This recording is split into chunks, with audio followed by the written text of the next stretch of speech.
তার কাছে তো কোনো পাত্র নাই, তার কাছে তো পানি তোলার কোনো পাত্র নাই। তার মাথার মধ্যে ব্রেন চলে আসলো, আমার পায়ে তো চামড়ার মোজা পরিধান করা রয়েছে।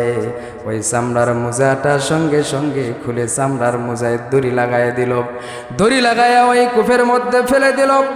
কূপ থেকে ওই চামড়ার মোজার মধ্যে যখন পানি ভরে গেল, ওই রশি ধরে যখন চামড়ার মোজাটা আলো করলেন, পানিটা যখন চলে আসলো, ওই পানিটুকু কুকুরকে খাবার দিলেন। ওই পানি কুকুর খাওয়ার পরে সেখান থেকে তৃষ্ণা নিবারণ করে চলে গেল। বলি সুবহানাল্লাহ। বুখারী শরীফের হাদিসে এসেছে, আল্লাহ রাব্বুল আলামিন বলেন, আল্লাহর পয়গম্বর বলছেন, ও আমার সাহাবীরা, ওই কুকুরকে পানি পান করার কারণে আমার আল্লাহ এত খুশি হয়েছে, ওই বান্দাকে জান্নাতি মেহমান করেছে। সুবহানাল্লাহ। তাহলে ছোট্ট আমল কুকুরকে পানি পান করাছে, যার কারণে আল্লাহ খুশি হয়ে তাকে জান্নাতি মেহমান করেছে। চিৎকার করে বলি সুবহানাল্লাহ।